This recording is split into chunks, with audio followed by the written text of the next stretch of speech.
¿Me avisan cuando ya miren la presentación? Sí, Ya, doctor, ya salió. Ok, muy bien. Ya, doctor. Ya está. Gracias. Ya estamos grabando también la clase para que podamos charlar. El día de hoy vamos a hablar sobre la entrevista clínica psiquiátrica. Este es uno de los segundos temas para esta primera unidad y después viene el primer parcial. No sé, ¿quiénes han ido a consulta médica general? Ya sea con un médico general, ya sea con un pediatra, con un internista, con algún médico. ¿Cuál ha sido la experiencia de ustedes en esa entrevista?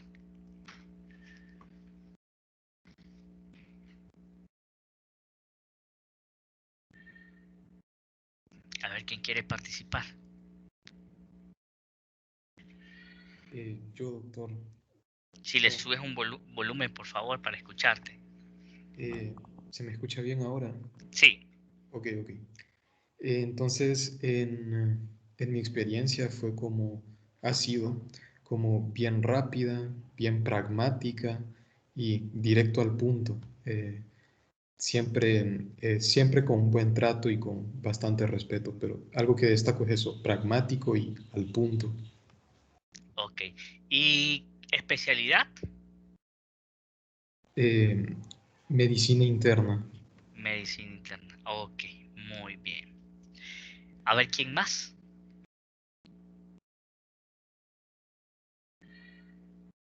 Yo, doctor, ¿me escucha? Sí, te escucho. ¿Quién es? ¿Fabricio o no? Ajá, sí.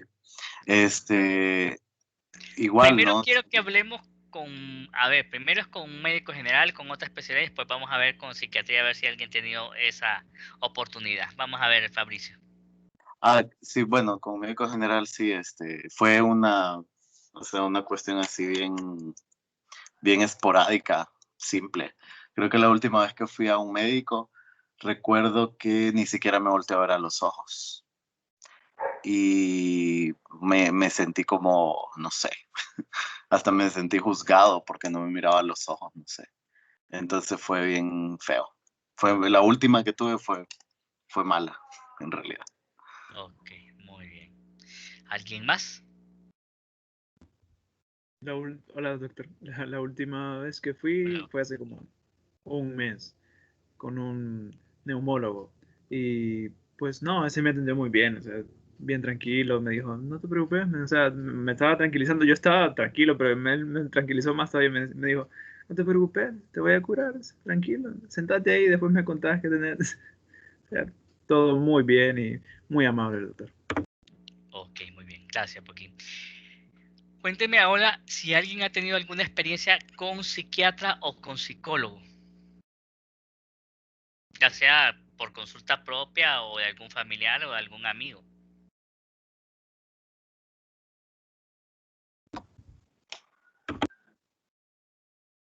Yo he tenido experiencia con psicólogo, doctor. Ok, Y creo que dista bastante entre una consulta a un médico general o a un especialista entre un psicólogo. Es un poco una charla más abierta y la charla siento yo que la conduce más el paciente que el médico. El médico está escuchando, bueno, en este caso el psicólogo. correcto, muy bien. En esa primera diapositiva, ¿qué es lo que ustedes ven? Realmente ambas son representaciones de la misma obra, Historias de Diván. En la parte superior estamos viendo una imagen de la serie que les voy a compartir para que la vean. Y abajo es la representación teatral de la misma obra, que es Historias de Diván, que es un libro, pues, pero que se adaptó allá por la zona de Sudamérica, Uruguay y Argentina, y tanto para televisión como para teatro. ¿Qué es lo que miran ustedes en esas imágenes? Porque ambas son consultas psiquiátricas. Bueno, este es un corte psicoanalista, realmente en esa obra. Pero ¿qué es lo que a ustedes les llama la atención? Si hay algo que les llame la atención.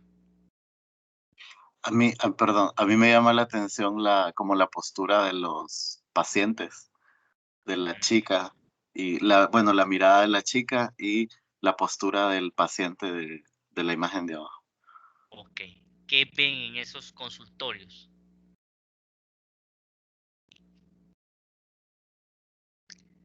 Que normalmente podríamos pensar que un consultorio de un médico tiene que estar incluida la camilla, tiene que estar incluido el escritorio, ese escritorio que de repente hace una separación entre el paciente y el médico. Mientras ahí estamos viendo únicamente 2 sillas. Y ahí arriba, en la parte superior, es como una sala. Y así, de hecho, cuando la vean el video, cuando vean la serie, van a ver que es como una sala dentro de la casa del mismo psicoanalista. Entonces, eso es mucho más, como bien lo mencionaron en una entrevista psicológica, es una charla mucho más amena, más una relación interpersonal, donde prácticamente es el paciente el que habla más. Esta es parte de la lectura, que si gustan yo se las puedo compartir también. Es de Gabriel Rolón, del libro Historias de Diván, porque cada terapeuta es diferente de los demás, como cada paciente es único. Y tenemos que ver si nos elegimos uno al otro. Yo a vos como paciente y vos a mí como analista. Cuando yo estudié en el posgrado de psiquiatría, recuerdo las enseñanzas de un psicoterapeuta grupal, que es psiquiatra, al cual admiro mucho, y nos decía, ningún psiquiatra es competencia del otro. Ningún psiquiatra va a ser competencia del otro. En el hospital donde yo trabajo, habemos 2 psiquiatras. Uno en el primer piso y su servidor que está en el 4º piso. Ambos tenemos trabajo. Y ambos, afortunadamente, tenemos pacientes y nos llevan, tenemos probablemente diferentes formas de trabajar, pero los pacientes lo eligen a uno por su experiencia y por ser un hombre mucho mayor que yo, y el otro pues tal vez porque tengo mis 40 años. Mi grupo de edad, les podría decir que son gente joven, muchachos como de su edad, 20. Hoy atendí, por ejemplo, un paciente de 24 años con síndrome de Down. Atendí a otra adolescente de 15 años y atendí pacientes entre los 40, entre los 30 a 50 años. Ese es más o menos el grupo de edad. Y en esta relación de médico psiquiatra a paciente o de psicólogo paciente, es una relación inconsciente, como vamos a ir viendo a lo largo de esta charla. Y a mí me pueden escoger los pacientes porque me miro más joven, porque me han visto de repente hablando, o algún estudiante me recomendó, o algún colega me recomendó, y así vamos, un exalumno me recomendó, entonces por ahí vamos. Como al otro lo pueden elegir porque les parece que a mayor edad, pues mayor experiencia, y a mayor edad, mayor conocimiento, mayor comprensión, va a depender de cada una de las características. Vamos a ver, si a ustedes les tocara ir donde un psiquiatra, ¿cuáles creen que serían las características que debería de reunir ese psiquiatra para ir con él? A ver quién quiere colaborar. Yo, doctor. Fíjese que yo ya he ido a terapia. He estado con psicólogo y con psiquiatra. Ajá. Y pues yo me acuerdo que la primera vez que fui donde un psiquiatra, hablando un poco de mi experiencia, estaba muy nervioso y no me sentí nada cómodo. Sí, yo me acuerdo que yo le dije a mi mamá que no me sentía cómodo, y mi mamá me quería obligar a que fuera con él, porque a ella se lo habían recomendado. O sea, pero lo recomendaron a ella. La cuestión es que al final, pues, yo le dije, en la segunda sesión, yo le dije al doctor que no me sentía cómodo con él, porque él me preguntó que sí, ¿por qué, pues? Y me estuvo ahí diciendo, intentando darme confianza, pero como que no hubo no sé, no sentía ningún vínculo. Yo le dije que era Rapport, cuestión de se química. llama rapport, o se llama Ajá, click. El click que normalmente nosotros decimos es el rapport. Muy bien, no ajá. había química. lamentablemente. Tal vez con otro psiquiatra puedes sentirte mucho más cómodo. Y eso no es ni el que el psiquiatra es malo o que el paciente es incurable. Simplemente son cuestiones mucho más inconscientes que van a intervenir en eso. A ver, ¿alguien más? Alguien que no haya ido donde el psiquiatra, ¿cómo le gustaría que fuese ese psiquiatra? Hola, no sé Hola, si me escucha. le escucho muy bien. Ok, yo la verdad nunca he ido a un psiquiatra, pero sí me han recomendado visitar uno. Y solo esperaría por lo menos que fuera empático y bastante comprensible. Ok. ¿Predilección por género, hombre o mujer? Creo que una mujer. Una mujer, ok. Correcto, y así es. Tal vez con una mujer se puede sentir mucho más cómoda. Excelente. A ver, ¿quién más? Una última intervención para seguir.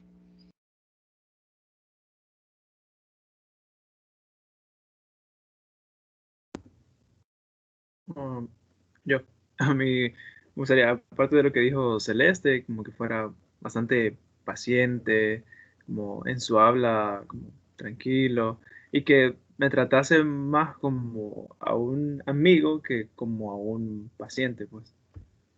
Ok, ¿qué implica eso? Vamos a ver, Boquín. ¿Qué sería eso de tratarte más como un amigo que como un paciente?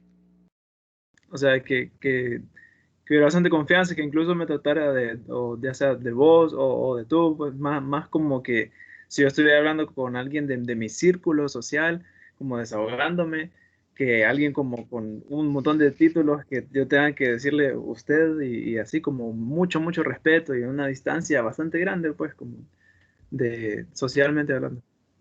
Ok, muy bien.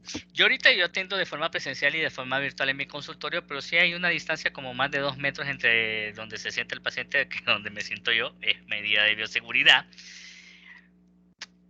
Tal vez entiendo esta parte que dice Boquín como que fuese una relación interpersonal mucho más amena, pero no podemos ser amigos. ¿De acuerdo? Tal vez la palabra amistad está mal utilizada y no es por, sino porque hay un límite. Hay un límite entre lo que yo puedo hacer como médico y donde yo pueda estar con el paciente. Vaya, por ejemplo, yo manejo mi Facebook, tengo como 1000 y pico de agregados. La mayoría de agregados son exalumnos míos o colegas. Y yo ahí no soy el psiquiatra. Yo soy un memero, se los pongo así. Y si alguno puede ver mi perfil, por ahí van a ver que yo pongo, posteo memes, posteo algún curso que he sacado, pero no lo hago fotos familiares ni nada, ni andar contando mis problemas o los problemas de mis pacientes, no lo hago. Pero trato de mantener esa línea. O sea, si tengo pacientes de años, tengo una paciente que recuerdo, es una paciente que la conozco desde 2012, que va y viene en mi consultorio, pero siempre mantenemos un límite en cuanto a nuestra relación. Porque si yo me involucro mucho y de repente Boquín es mi paciente y de repente, Boquín, ¿sabes qué? No te voy a atender en mi consultorio, sino que te voy a atender ahí en medio del pasillo de la facultad y ahí ponemos a platicar o nos vamos a tomar un café al expreso o nos vamos a comer unos chicken fingers ahí en Delirios. Entonces, ya esa relación profesional médico-paciente se ha roto. Entonces, yo voy a dejar de ver a Boquín como mi paciente y tal vez puedo ver lo que le está sucediendo a Boquín, pero por el nexo de amistad no lo voy a poder ayudar. La subjetividad. Entiendo que no tiene que ser una relación rígida, una relación cuadrada en que yo voy a ser como militar y sí, no, sí, no. Ya les voy contando cómo fue mi anécdota con un paciente abogado que estaba acostumbrado a los juicios y eso fue un poco divertido. El doctor Cos tiene sus aciertos en la consulta y tiene sus desaciertos, así que les voy a contar de cómo me ha ido de bien con los pacientes y también cómo me ha ido de mal con algunos pacientes. Bien, en cuanto a la entrevista, por ahí mencionaron que era puntual, que era directo y que no era pragmático. Ok, muy bien. A lo largo de la vida profesional, estamos hablando de que un médico tiene una vida útil a nivel profesional de unos 40 años. vamos a hacer entre 200 a 400.000 consultas entre pacientes nuevos y pacientes subsiguientes.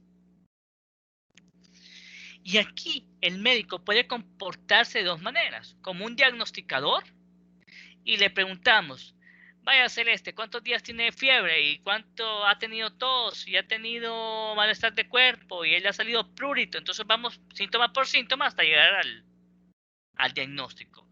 O detective. ¿Cuándo podríamos ser detectives en pediatría? ¿Cómo hace el pediatra para encontrar el diagnóstico del paciente cuando es un bebito de 6 meses, 1 año, 2 años, 3 años? Yo lo veo así, lo veo difícil para mí, porque no soy pediatra, obviamente. Entonces, pero el detective, o el dermatólogo, o el patólogo, por ahí, o de repente el cirujano, que de repente el cirujano sabe que hay una víscera hueca perforada o que hay una perforación de un intestino, pero no sabe específicamente dónde es. Entonces tiene que ir a investigar adentro de la cavidad abdominal del paciente. Bien, es bien importante hablar que el 50% de los problemas psicosociales se van a pasar por alto. ¿Qué situaciones vive Honduras actualmente? A ver quién quiere participar para que esto no sea tan unidireccional. Menos Boquín, ahorita voy a dejar descansar a Boquín. Vamos a ver quién más quiere participar.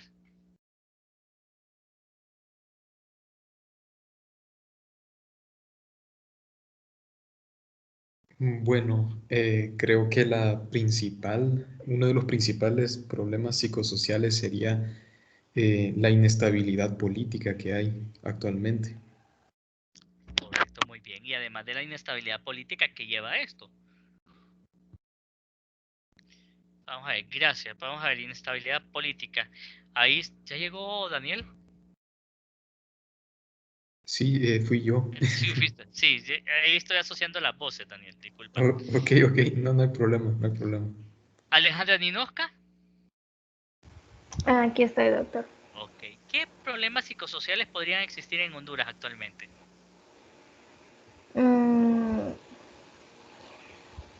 Siento que también hay un poco de violencia actualmente. Poco. Bueno, mucha. Mucha violencia. Muy bien, Demasiado. Alejandra, gracias. Ashley. Bueno, aparte de la violencia, creo que la preocupación que está generando el COVID actualmente. Correcto. Esto va a generar ansiedad, va a generar depresión. Celeste. Sí, doctor, creo que la pobreza también La podría. pobreza. Entonces, vaya, cuando de repente nos llega un paciente a la consulta, gracias Celeste, nos llega de repente un paciente a la consulta que se queja de dolor de cabeza, de ansiedad y depresión, podríamos adjudicarle que eso que está viviendo se debe a la situación de pobreza, a la situación de violencia, a la situación de inestabilidad política que vive el país. Esto no significa que sea algo normal. Lamentablemente no es normal. Que lo normalicemos en nuestro país y en nuestra condición es otra cosa. Yo no sé si han estado al tanto de las noticias. Lamentablemente el fin de semana, el 7, sí tuvo que haber sido entre el sábado y el domingo, apareció muerta una enfermera, un estudiante de enfermería. Y esto ha traído revuelo en la ciudad de La Esperanza porque todavía no está esclarecido las razones o la forma en que esta paciente se murió. Esta persona se murió. Entonces esto ha traído revuelo. Y lamentablemente antes de iniciar la clase con ustedes, cambiando canales, me di cuenta que apareció un cadáver de una mujer en las inmediaciones del Juan Alaínez, cerca de la Facultad de Medicina, ahí por el Birichiche, que es un campo de béisbol. Entonces estamos hablando que en esto de lo que va del viernes, creo, a hoy martes, han habido aproximadamente 5 feminicidios, considerando esto de feminicidios. Entonces, lamentablemente apareció una jovencita de 15 años de edad en Islas de la Bahía que salió a buscar trabajo y que lamentablemente encontró la muerte. esta muchachita de la esperanza que no sabe bajo qué circunstancias fue que murió. Había otro incidente también de otra joven que falleció. Y esta mujer que acaba de aparecer. Todo esto trae inestabilidad y son motivos por los cuales se puede sentir ansioso, depresivo, preocupada a las personas y a veces se pasan por alto. Los médicos interrumpen al paciente entre los 18 a 24 segundos de iniciado el relato. No sé si alguien ha tenido la oportunidad de vivir esa experiencia que de repente los mandan a callar o no. Sí, Al momento de una consulta.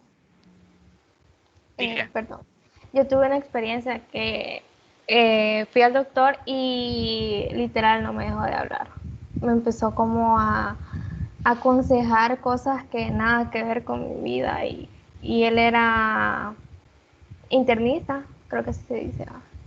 Bueno, no sé, sí. La especialidad, bueno, y yo quedé como que mejor hubiera ido al psicólogo, sinceramente digo, porque no vine a solucionar absolutamente nada y lo que él pasó como por alto, ya después dentro de unos años me di cuenta que lo que tenía era problemas de ansiedad.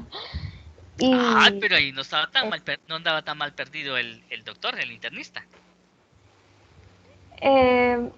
No tanto, porque me dijo cosas que nada que ver y yo como que no es eso lo que me pasa, yo quería que me escuchara y al final como que, no sé.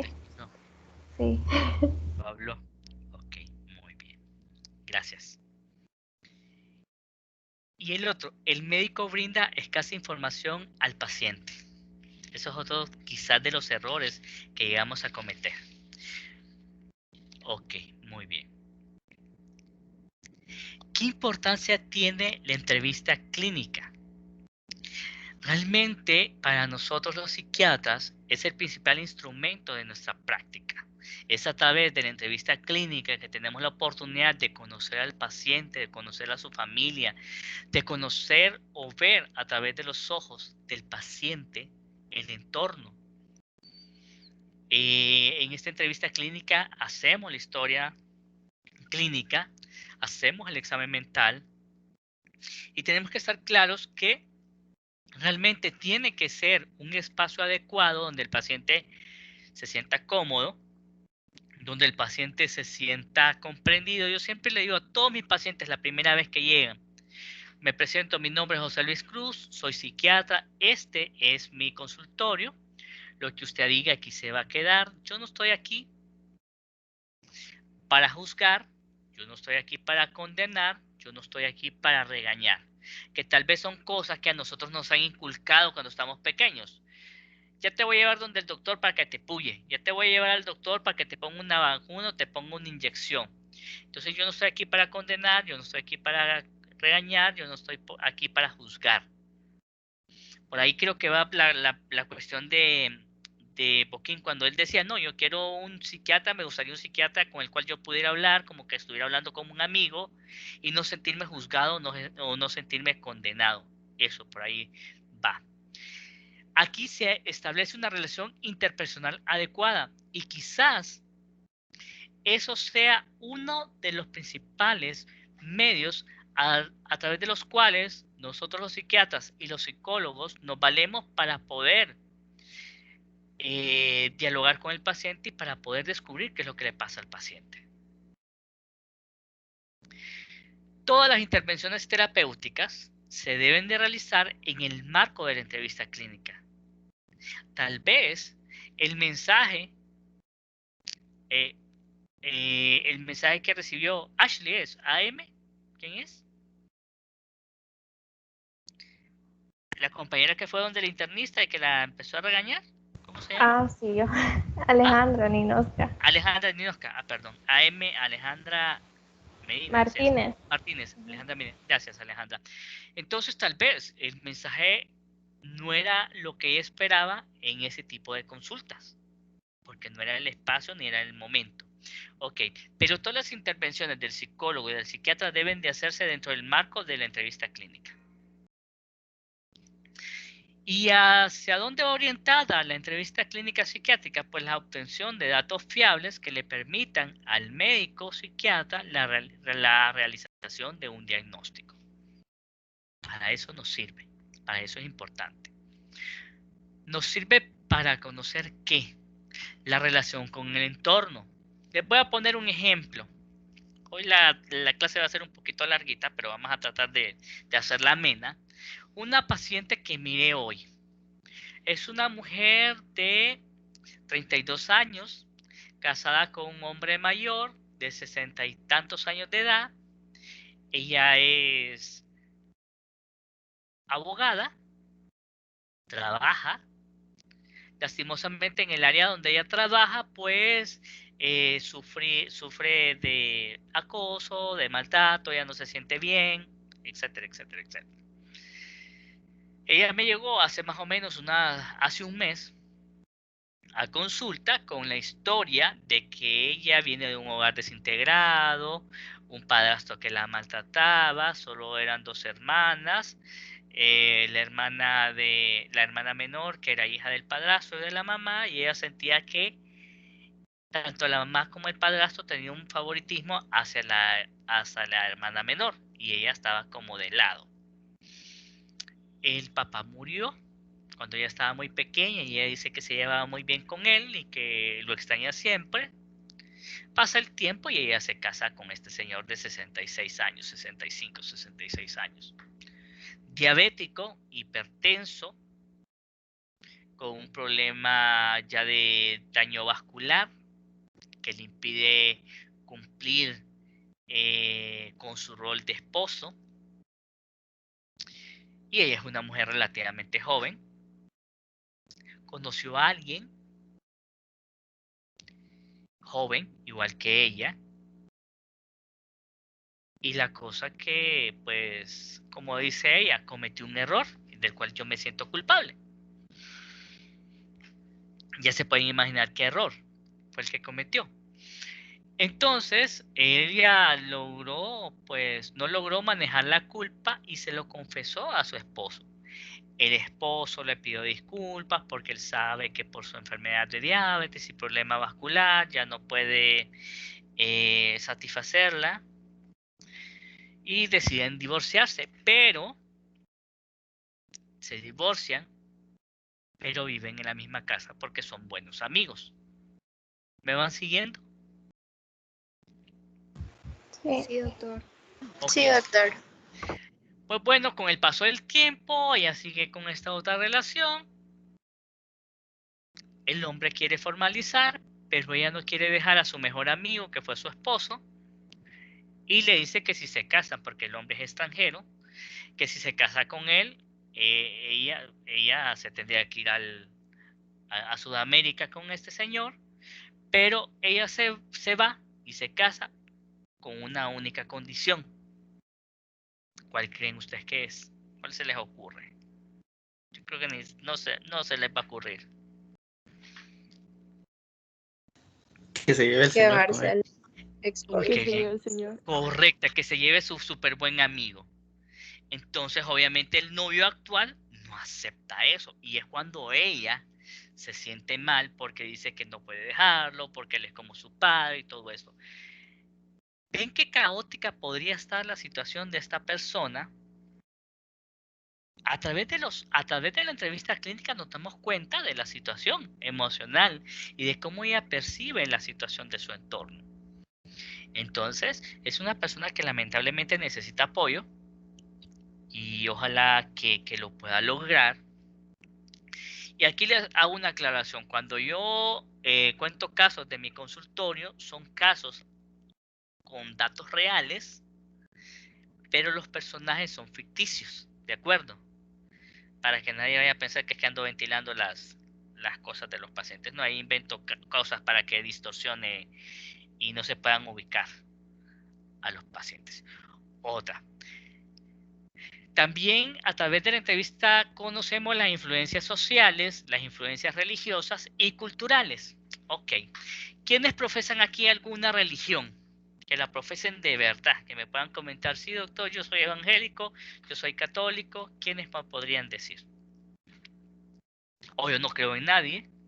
Yo no tengo ninguna religión. Vamos a ver.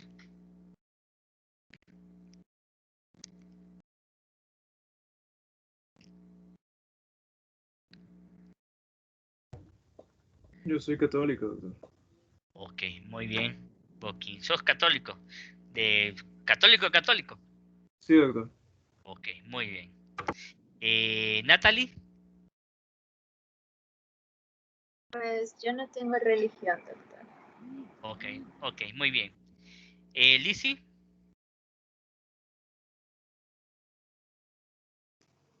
Yo soy católica, doctor. Católica, católica, católica. Se podría decir que sí. Ok, Trato, muy por bien. lo menos. Trato. Ok, Cristian. Yo igual soy católico, pero no es como que me va a poner a defender así mucho. Entonces, Ok, muy bien. Excelente, muy bien. ¿Y el doctor Cruz es católico? Sí, el doctor Cruz es católico. Soy más espiritual que religioso por los dogmas, pero sí. Ok, muy bien. ¿Por qué les pregunto esto de la religión? Les voy a contar una anécdota de aquellos inicios en el 2010, cuando yo recién había sido graduado de psiquiatra. Llegó una paciente a un consultorio fuera de Tegucigalpa, al cual yo llegaba a dar consulta una vez cada 15 días. En mis inicios fuera de Tegucigalpa, pues me llegó una paciente.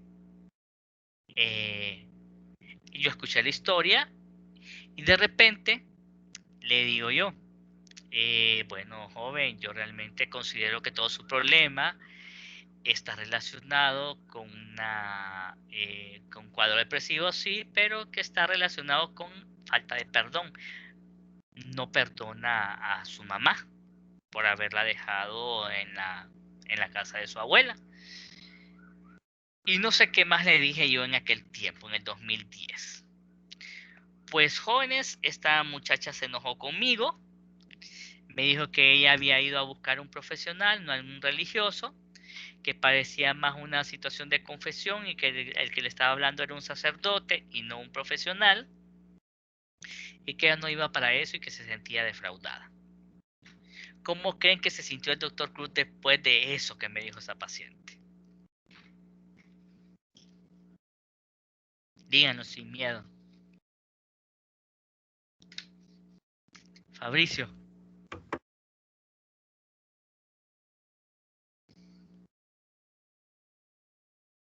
Ya fue Fabricio, ya se fue. Bueno, se sintió mal el doctor Cruz, dijo yo, pucha, vengo empezando, yo ya fallé. Ah, qué mal, me equivoqué. Y desde ese momento, hace más o menos 11 años, casi 11 años, me di cuenta que preguntar la religión del paciente y qué tan comprometido es, me va a servir a mí para ver qué puedo decir o no decir durante la entrevista, qué puedo mencionar como redes de apoyos o no redes de apoyo. Por ejemplo, en Boquín, que es católico, católico, católico, podría ser que el hablar de religión, no hablar como que voy a extenderle la Biblia, no, pero decirle que tal vez el comunicarse con un pastor o con un sacerdote podría ayudarle a tener cierto grado de contención. Como también podría ser que yo considere que, vaya, como otro paciente que hoy casualmente me habló la esposa, yo con esta paciente ya del hospital de fuera de Tegucigalpa entendí que no puedo hablar de Dios si la paciente no está muy convencida de eso porque se va a sentir ofendida. De ahí que yo siempre pregunto en mi historia clínica, ¿pertenece a alguna religión? Y qué tanto si es nominal o practicante. No para hablarle de religión, sino que esa podría ser la iglesia, la religión, la espiritualidad. Podría ser una red de apoyo en la cual yo me puedo basar para que el paciente se ayude. Muy bien. Había otro paciente, este es reciente, es un paciente con trastorno bipolar, 23 años, ingeniero industrial, trabaja en una represa al norte del país, estuvo con un cuadro psicótico, un cuadro maníaco, pero viene de un hogar sumamente religioso. Entonces, antes de ir donde el psiquiatra, comenzaron a orar por él y a decir que estaba poseído y empezó a hablar mucho de la cuestión de la iglesia y de la Biblia y a leerse la Biblia. Y eso le alteró más su estado mental, su cuadro psicótico y maníaco. ¿Qué es lo que voy a evitar? Ahorita está en tratamiento este paciente. ¿Qué creen ustedes que voy a evitar para que el paciente no se siga descompensando o para ayudarlo a estar mejor, además de utilizar tratamiento farmacológico? A ver qué se les ocurre. Que no tenga contacto con su religión. Exactamente, que no tenga mayor contacto con la religión, porque eso podría llevarlo a una descompensación mayor. Gracias, Poquín. Entonces, igual las influencias sociales, las influencias religiosas y las culturales me van a servir a mí para poder determinar que las motivaciones. Hoy casualmente otra de las pacientes que tuve hoy en la consulta, la motivación de ella sentí que ella llegaba a pedirme una incapacidad por una ganancia secundaria. Ella sí estaba enferma de los nervios, pero el papá lo tiene en Alemania. Entonces el papá, yo la mandé incapacitar por una situación laboral y me dice, doctor, ¿y usted cree que me pueda ir a Alemania unas 2 semanitas para medio relajarme? Yo definitivamente le dije que no, ¿verdad? Porque si no, la gente que trabajaba dice, bueno, para trabajar no está en condiciones de ir a trabajar, pero para andar de viaje sí está en condiciones. Entonces yo le dije que lo recomendable no era viajar. Entonces ahí, las motivaciones. Una de las cosas que yo le pregunto al paciente cuando llega es, ¿usted viene o lo mandan? ¿Habrá alguna diferencia? Para mí sí. Un paciente que es mandado muchas veces va por obligación, va por una recomendación, va con muchas defensas, con mucho temor, con desconfianza. Si el paciente va por voluntad propia, va atento a hablar y va atento a escuchar. Y a veces a lo largo de una entrevista hay una palabra o 2 palabras que el doctor Cruz dijo o que el psicólogo dijo y que le caló. Y esas 3 palabras retumban en su mente y el paciente va a seguir trabajando en eso. Motivaciones. Pueden ser motivaciones buenas y pueden ser motivaciones malas. Mecanismos de defensa. Es a través de la entrevista clínica psiquiátrica que nos damos cuenta de cuáles son los mecanismos de defensa que el paciente utiliza. Estrategias de afrontamiento. ¿Cuáles son las estrategias de afrontamiento que este individuo utiliza? La evasión, la negación, el afrontamiento activo, la procrastinación. También, ¿cuáles son los mecanismos que el paciente utiliza? ¿Y cuáles son las redes de apoyo? Si tiene una buena relación con sus padres, probablemente los padres sean una fuente de apoyo para este muchacho, para esta muchacha. Pero si de repente tiene dificultades para llevarse con la mamá o llevarse con el papá, ellos no van a ser una red de apoyo adecuada para él o para ella.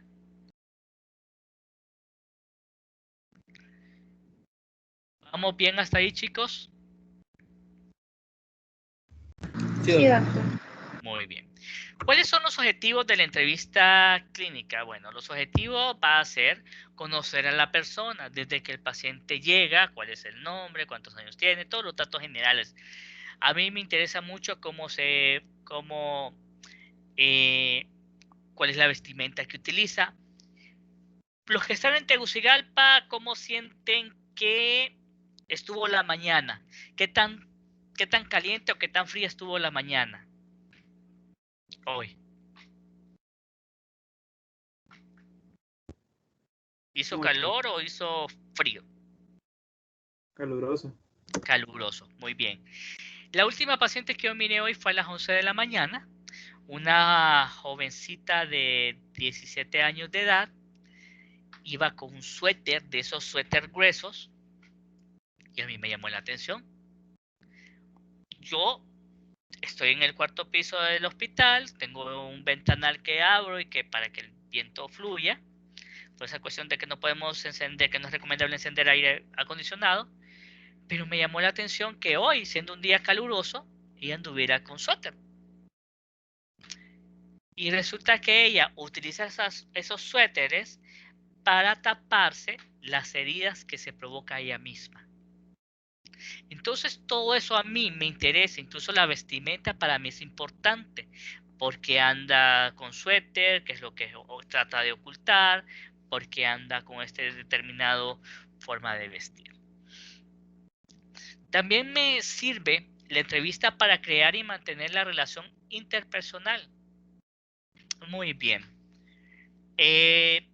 ¿Cómo me voy a comportar yo? Bueno, yo tengo mi misma forma de comportarme, pero de repente cuando yo estoy hablando con jóvenes, no le voy a decir, dígame, señor Boquín, ¿cómo está usted el día de hoy? Cuando Boquín es un cipote. Entonces yo, ajá, ¿y cómo estás? Contame. De repente a mí me toca hablar con adolescentes. Niños no sé ver mucho, no me gusta ver niños. Ya hay psiquiatras infantiles en Tegucigalpa. Entonces veo adolescentes. Ajá, ¿y qué tal? Contame. ¿Y tenés novia? ¿Tenés novio? ¿Qué tal? ¿Qué te gusta ver? ¿Qué programas te gustan ver en la televisión? Empiezo con preguntas generales y con una actitud mucho más coloquial, informal, sin irrespetar, para que el adolescente se sienta cómodo. Con un señor, con una persona de mi edad, no voy a estar, vos, ¿y qué tal? ¿Cómo estás? No, ahora voy a hacer, vaya, hay algunas veces que le digo yo, Doña María. No, doctor, no me diga Doña María, dígame María. Ok, María, ¿cómo está usted? O, sí, muy bien, doctor Cruz. O sí, mire, José o Luis. A veces me dicen así, para que el paciente se vaya sintiendo cómodo, para crear y mantener un buen clima interpersonal, como bien lo menciona. Comprometer al paciente en el tratamiento también es muy importante para mí, ¿verdad? Y esto realmente esta es mi herramienta. Lo que ustedes ven aquí es mi herramienta de trabajo. Obviamente aquí sin mascarilla y sin careta. Yo cuando ando con mi uniforme, con mi quirúrgico, mi careta y mis mascarillas. Entonces, pero esto es lo que el paciente ve en mí. Y trato de comprometerlo al paciente, que se sienta cómodo, que se sienta escuchado, que se sienta aceptado, para que el paciente pueda creer en lo que yo le estoy diciendo. Llegar a un diagnóstico también es bien importante para mí, y responder a las expectativas del paciente. Ahí tenemos, creo que Alejandra fue la que fue al internista. Fue a donde el internista por una situación que ella consideraba física. El doctor se extendió en cuestiones que tal vez en ese momento para ella no eran importantes. Entonces no cumplió las expectativas de ella. Fabricio, por ahí, la recomendación del psiquiatra para la mamá, bueno, te lo recomendaron a vos, pero tal vez ese psiquiatra no era para mí. Las expectativas no estaban adecuadas.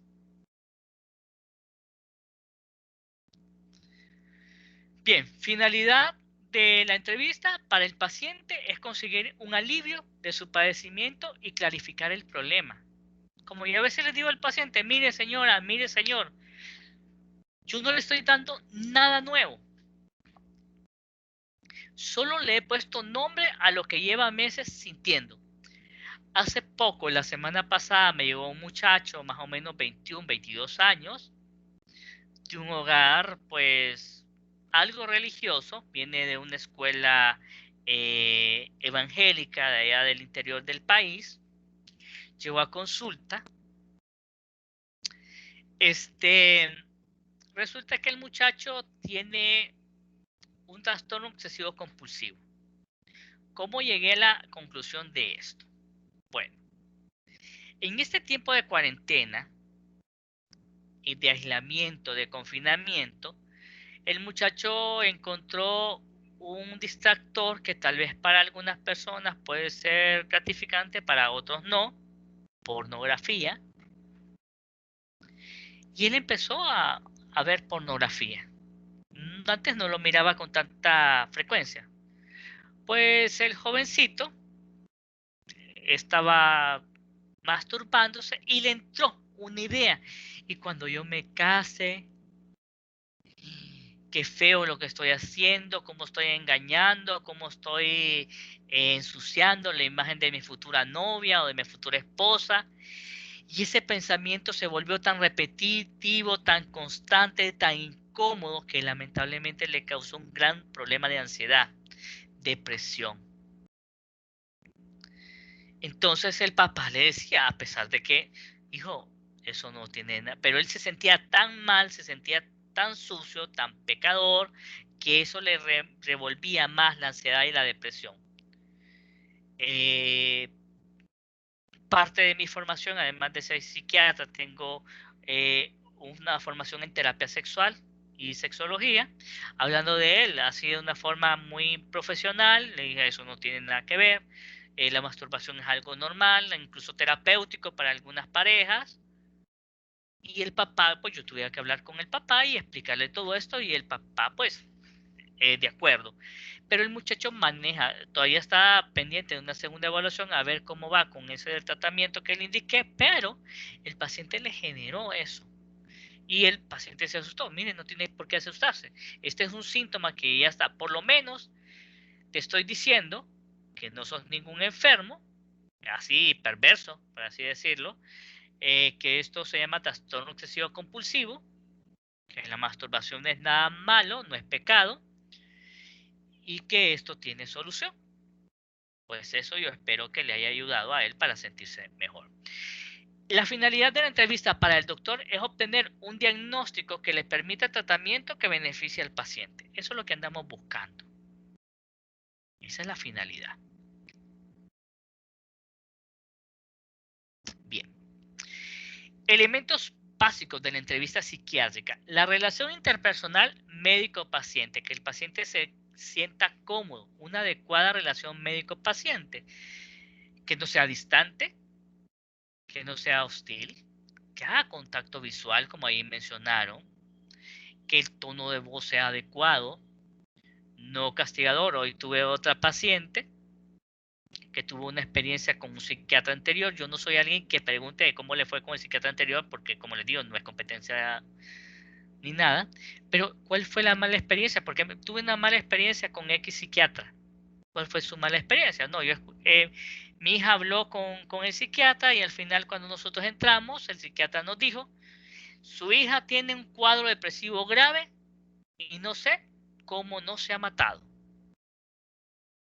Pero los familiares del paciente se sintió tan ofendido que dijo: no volvemos a venir por acá, y se sintieron mal. Entonces hay que tratar de tener una relación médico-paciente lo más formal, lo más adecuado posible. ¿Hasta dónde puede llegar esto? Hace unos años atrás llegó una paciente, antes del COVID, allá por el 2017, que yo llegué, ella llegó antes, yo iba a llegar a las 9:15, ella llegó antes de las 9. Yo llegué, me dijeron a mí: este es su paciente, doctor, la paciente de las 9 de la mañana, ok. Le di la mano y la pasé. Doctor, realmente no sabe usted cómo o sea, un detallito así cualquiera, dale la mano. Yo sentí, doctor, que con usted podía hablar, porque usted me dio la mano cuando me atendió. Bueno, dije yo, eso tan detallito a ella le sirvió como para hacer ese enganche. Tratar de proporcionar un clima de seguridad y de confianza en la relación entre la entrevista, una actitud respetuosa, auténtica, interesada y cálida del médico. Yo trato de mantener mi teléfono en silencio, tanto cuando estoy dando clases como cuando estoy dando consulta. Cuando estoy dando clases presenciales, yo dejo mi teléfono en el departamento. Lo apago cuando estoy dando clases, para que no me interrumpan. Solamente que tenga un paciente internado en el hospital o que tenga alguna urgencia familiar, yo dejo mi teléfono encendido. De lo contrario, no, para que no interrumpir la comunicación. Trato de no hacer muchas anotaciones a lo largo de la entrevista, y hacer mis anotaciones al final de entrevistar al paciente, para que haya ese contacto visual y que el paciente se sienta pues que realmente se interesa. Hay una que me dijo una vez: ay, doctor, yo quisiera que esta relación sea, y me lo repite cada vez que me escribe, quiero que esta relación no sea monetaria, que sea de verdad una relación que a usted le interese realmente, no porque yo le pago dinero, sino por algo más. O sea, es una remuneración, pero obviamente Rico no me voy a hacer por estar atendiendo pacientes. No soy cirujano plástico, no soy cardiovascular, ni soy cardiólogo, que son los que tienen fama de ganar más dinero. Entonces no me voy a hacer rico con eso. Y otro es empatía. ¿Qué es empatía? ¿Alguien recuerda qué es empatía?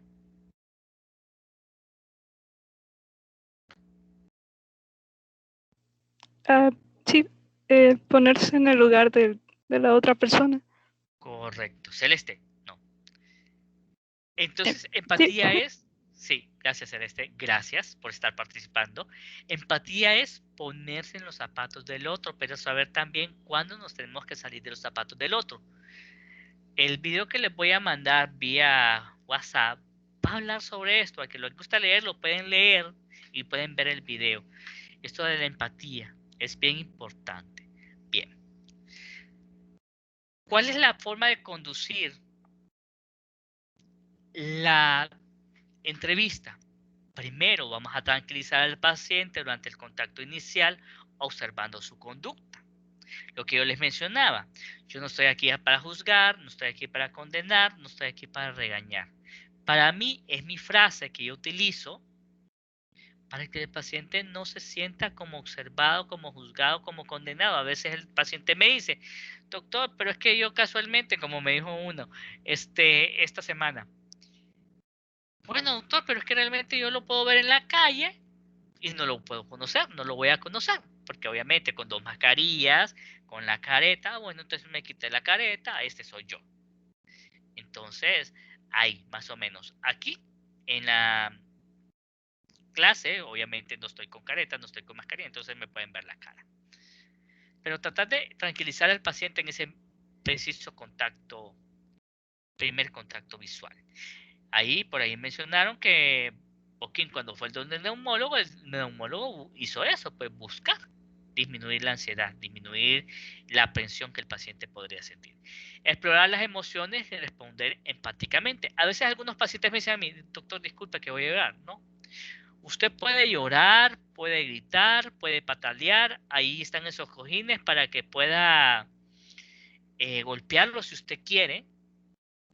E incluso si se me permite y yo veo la posibilidad, puedo hacer la broma.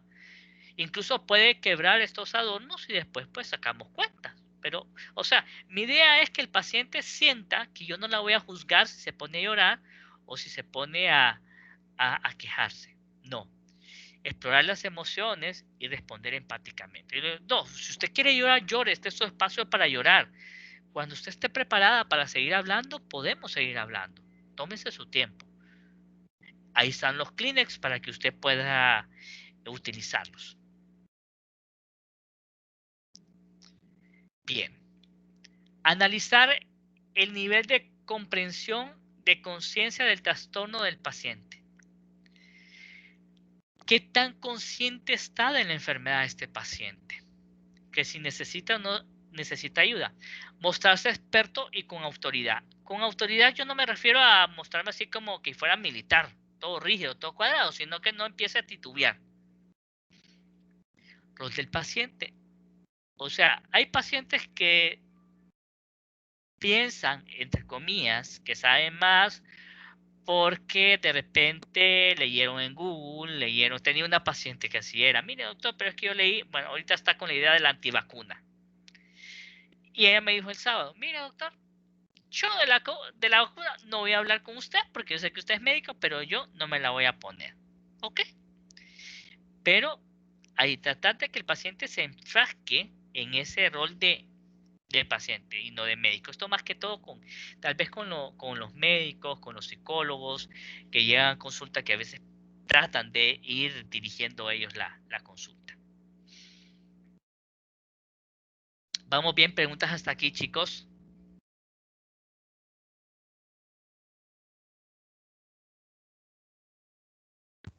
¿Hola? No. Ok, muy bien. Etapas.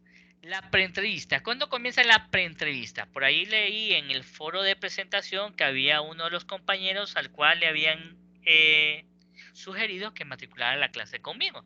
Esa podría ser como la preentrevista. Hey, ¿A qué cardiólogo puedo ir? ¿A qué nefrólogo puedo ir? ¿A qué internista me recomendás? ¿A qué psiquiatra me recomendás? Ah, yo te recomiendo a tal, o a este no, o a este sí. La preentrevista es como localizar, sondear cuál es el profesional con quien yo me puedo sentir cómodo. Y la preentrevista termina cuando el paciente realiza la cita con la asistente o con el mismo profesional. La entrevista propiamente dicha, que tiene 3 momentos: el principio, el desarrollo y el final. Y por último, la postentrevista, que aquí la postentrevista incluye el agendar una nueva cita, y en la postentrevista sirve al médico para poder anotar en el expediente las observaciones respecto a lo que vivió, lo que percibió, lo que él sintió con el paciente. Entrevista propiamente dicha: etapa de inicio de contacto, inicia con el encuentro médico-paciente, cómo acude, cuál es la motivación que lleva a este paciente a solicitar una entrevista psiquiátrica. Hay que tratar de llamarlo por su nombre, presentarse con su nombre y profesión, entre otros datos, y lo que yo ya les comenté. ¿Qué vamos a explicar durante la entrevista? Objetivos de la entrevista y en qué consiste la misma. Bueno, aquí estamos para apoyarle, para escucharle. Al final vamos a darle una posibilidad diagnóstica. Vamos a determinar si necesita fármacos o no. Y si en cuánto tiempo nos vamos a volver a entrevistar. Hay pacientes que me dicen: doctor, bueno, le inicio el tratamiento, ¿y en qué momento lo vamos a terminar? ¿O en qué momento lo vamos a suspender? Joven, venimos empezando el tratamiento, ni tan solo se lo ha tomado, no se lo ha tomado, y usted ya está preguntando que cuándo va a ser su próxima, cuándo lo vamos a suspender. Entonces vamos a tener que tomarnos un tiempo para ir viendo. Se les dice durante la entrevista que al final se les dará un juicio clínico, una posible evolución y un plan de tratamiento. Y espacio para las dudas que tengan.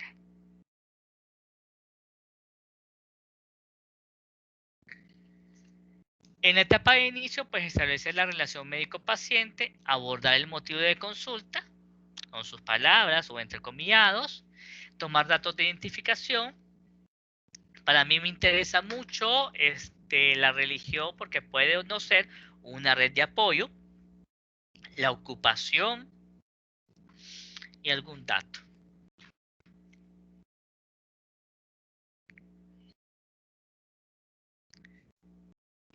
Pregunta inicial. Es una pregunta con una respuesta fácil, no amenazante y abierta, que le trae por aquí, por donde empezamos. Yo dejo que el paciente hable, inicialmente que el paciente se exprese, y después yo doy pues unas directrices. Entonces ya cuando más o menos yo siento que el paciente ya se desahogó, entonces ya puedo yo seguir con, bueno, sospecho que este paciente tiene un cuadro depresivo. Les voy a empezar a voy a preguntar sobre la depresión. ¿Usted sabe qué es tristeza? ¿Cuántos días a la semana le pega tristeza? ¿Qué cosas disfruta? Trato de hacer preguntas abiertas. ¿Cómo está el sueño? Y no preguntarle, ¿verdad que usted tiene insomnio? Es que se le miran las ojeras. No. ¿Cómo está el apetito? ¿Y a usted se le quita el apetito o come de más? Perdón. Y así, ¿por dónde empezamos?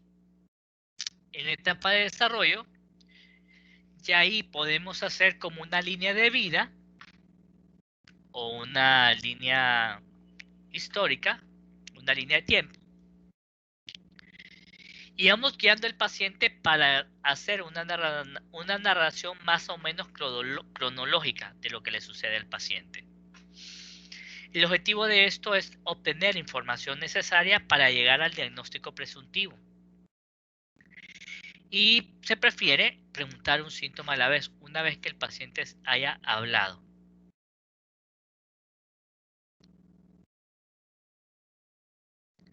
La etapa de desarrollo de la entrevista debe incluir 2 momentos: la entrevista abierta y la entrevista dirigida.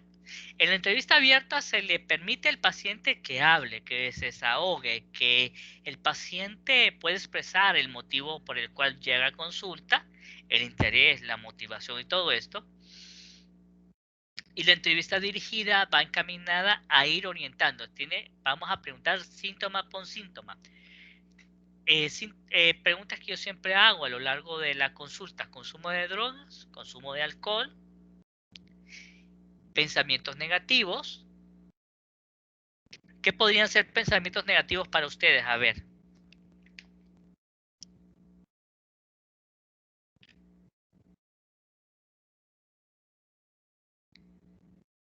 Por ejemplo, que no se va a curar o Que no se va tenerle a miedo curar, muy bien. a complicaciones más graves. Ajá, ¿qué más? Pensar que no puede, que no sirve para nada, o pensar incluso cómo terminar con su vida. Exactamente. Entonces yo no voy a decirle, ¿y usted se quiere matar? Porque tal vez eso de matar puede ser una impresión bastante fuerte para él. Entonces, ¿tiene pensamientos negativos? Sí, ¿qué tipo de pensamientos? Ah, que no voy a salir de esa, doctor, o que no sirva para nada. Ok, ¿y pensamientos de hacerse daño a usted mismo? Ah, sí, doctor, o no, doctor, etcétera, etcétera, etcétera. Bien, en la entrevista propiamente dicha, voy a poner atención a la apariencia. Les hablaba yo de un abogado, ¿verdad? Bueno, les voy a comentar. Hace pongamos unos 5 años, llevó un abogado, no fue por su propia cuenta, fue un abogado que iba recomendado por otro profesional que llegó a mi consultorio.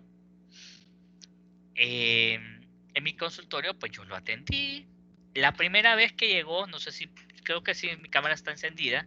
Entonces, llegó así, se sentó así, derechito, las piernas pegadas, los brazos así, cerrados. Esto es un lenguaje como no te permito invadir mi espacio, o no te permito acercarte mucho. Esto es un mecanismo de defensa corporal.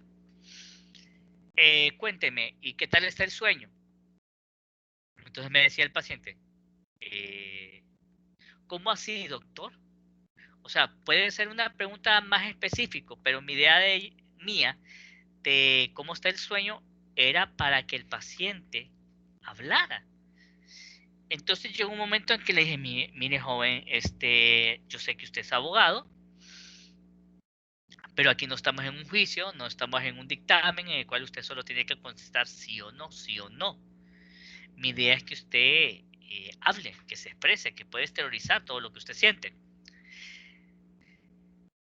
Pues él terminó la dicha entrevista, pues dije yo, este señor nunca más va a volver, porque tal vez fui muy puntual, muy específico, no muy específico como él quería que fuese más puntual. Sí, no. ¿Duerme? No, duermo sí. ¿Qué toma? Pero yo lo hacía mucho más una entrevista abierta. Regresó. Igual en esa postura. Después se perdió por un tiempo y volvió a regresar. Ya la vez que regresó llegó mucho más consciente que necesitaba ayuda. Y recuerdo, no se me va a olvidar, y yo se lo recalco cuando llega de repente a la consulta, que una vez al año puede llegar a ver, que solamente para platicar y que contarme cómo le va en la vida. Ese día, la tercera vez que llegó este señor, se fue a acostar al sillón. Agarró uno de los cojines y se abrazó. Pues, ay, doctor, qué rico está este mueble, ¿verdad? Que lo cambió. Está más cómodo, y se acostó y lero. Pucha, dije, hoy sí tiene ganas de hablar este señor. Hoy sí logra poder entablar. Todo eso a mí me es importante: cómo llega, cuál es la vestimenta que llega, cuál es la actitud. Uno de los pacientes de esta semana es un paciente depresivo que no hizo contacto visual, tono de voz bajo, lento en el hablar, lento en el pensar, que se tenía que darle 2 veces la misma pregunta para que la pudiera contestar. Vamos a tener que ser auténticos y con una atención personalizada. No implicarse emocionalmente. Ahí está lo que le decía yo a Boquín. No somos amigos, no podemos ser amigos, porque eso va a impedir que yo pueda ser objetivo. Puedo hacer ameno. Evitar la curiosidad personal. Entonces yo no voy a empezar a preguntar, mire que yo soy de Santa Bárbara, soy de Trinidad. Entonces de repente me llegó un paciente de Trinidad. Y yo me desvío, cuénteme cómo está la Trinidad. Y usted conoce a mi abuelo, que mi abuelo se llama fulanito de tal. Sí, yo lo conocí. No, eso no se da, la curiosidad personal. No debería de darse. Evitar cambios de actitud. Cuando yo digo cambios de actitud es como que me voy a asustar o me voy a sorprender de lo que me está contando el paciente, porque eso el paciente se puede sentir incómodo. Curiosidad personal. Hubo un caso de una paciente que estuvo conmigo hace unos años y que regresó conmigo a consulta y se fue con una profesional de psicología, y que de repente esta profesional invadió la intimidad de esta paciente, le empezó a perseguir un dichoso pretendiente que tenía la muchacha y le descubrió pelos y señales a este señor y se lo vino a contar la psicóloga a la paciente. Eso yo no lo hago. Eso yo no lo hago.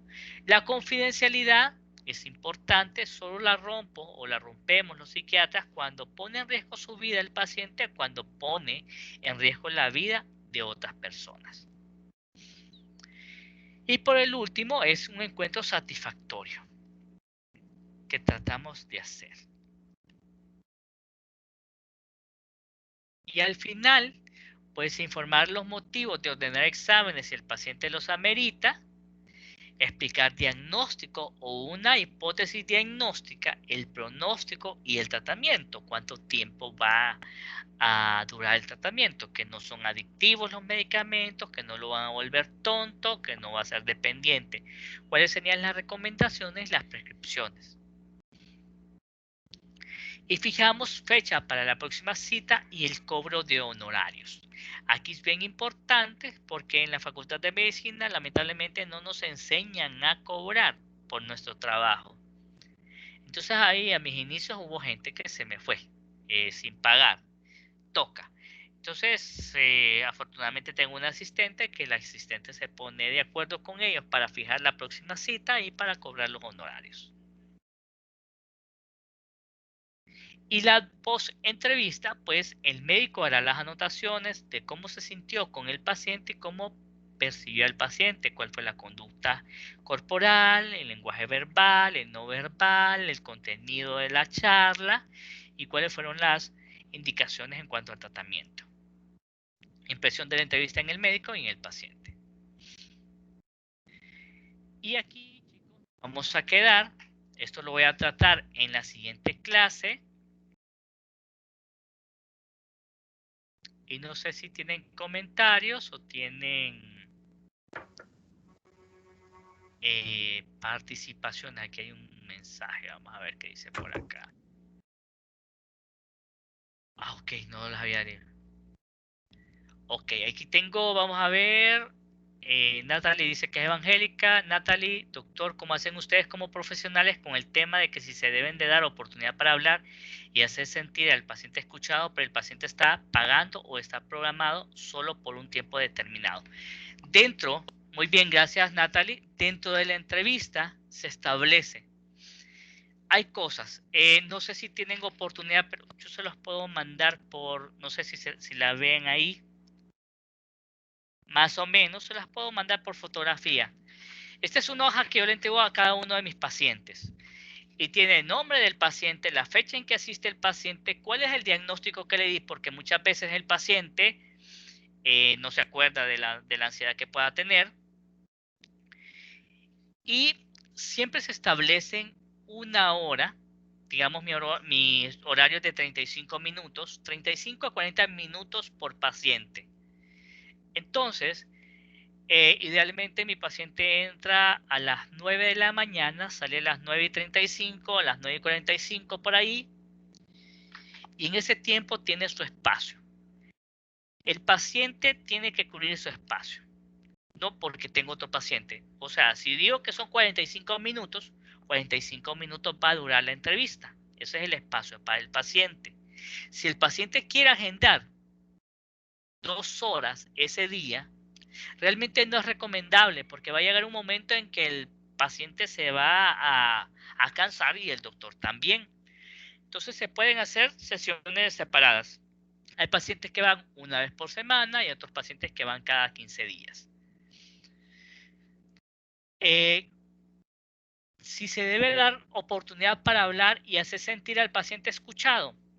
Sí, como les digo yo, primero, datos generales del paciente. ¿Cuál es el motivo de consulta? Yo mantengo mi expediente a un lado o sobre mis piernas escuchando al paciente lo que me dice. Después de que el paciente ha hablado, yo comienzo a hacer preguntas mucho más puntuales, sospechando si es un síndrome ansioso, si es un síndrome depresivo, si es un trastorno de personalidad. Yo hago preguntas mucho más puntuales y al final voy apuntando quizás datos. Yo le pido permiso al paciente, permítame, voy a escribir esto que me parece importante para que no se me escape, pero mantengo ese constante contacto visual y escucho atento al paciente.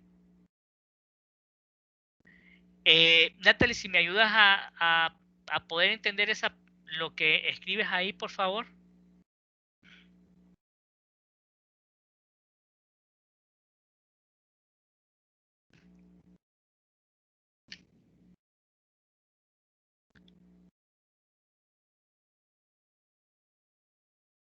Pero ¿cómo manejan las situaciones que, por ejemplo, está llorando el paciente y ya se le acaba el tiempo en su cita? ¿Cómo cortan o terminan la cita? Muy interesante. Ok, muy bien. Bueno, idealmente, hay algunos. Psicoanalíticamente, el psicoanalista, yo no soy psicoanalista, pero el psicoanalista así lo despacha. Si el paciente, por ejemplo, tenía que llegar a las 9 de la mañana y llegó a las 9:30 y la consulta termina a las 9:45, el paciente entra a las 9:30, no es que el doctor lo va a despachar a las 10:15, no. A las 9:30 entró y a las 9:45 salió en ese espacio, porque eso es parte del contrato terapéutico. ¿Cuál es mi contrato terapéutico? Usted tiene 35 a 45 minutos. Mi asistente le va a llamar un día antes para confirmar o para cancelar su cita. Si usted confirma la cita, va a estar aquí a las 9 de la mañana. Pero si usted confirma la cita hoy, martes, para el miércoles, y el miércoles le tocaba cita a las 8 de la mañana y no llegó, y usted la confirmó, en la próxima cita que programe, va a tener un recargo del 50% de su consulta. Hay otros colegas que es el 100%. Si usted no llegó, 100%. Si usted vino a las 9:30 y se le toca salir a las 9:45, usted solo 15 minutos va a recibir su consulta, pero va a pagar la consulta completa. Ese es el contrato terapéutico que hace el paciente. ¿Cuánto tiempo debería durar la entrevista inicial? Hay profesionales que, Fabricio pregunta, más o menos hay unos médicos psiquiatras que dicen 2 horas, 120 minutos. Mi entrevista inicial y mis entrevistas subsiguientes han durado entre 50 a 60 minutos en tiempos normales y ahora entre 35 y 45 minutos en tiempos de pandemia por el menor riesgo de exposición, tanto para el paciente como para su servidor. No sé si hay alguna otra pregunta, chicos.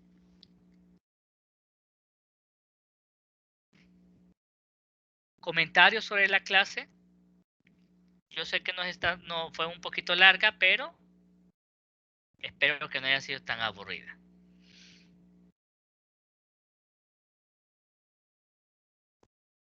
No, todo bien.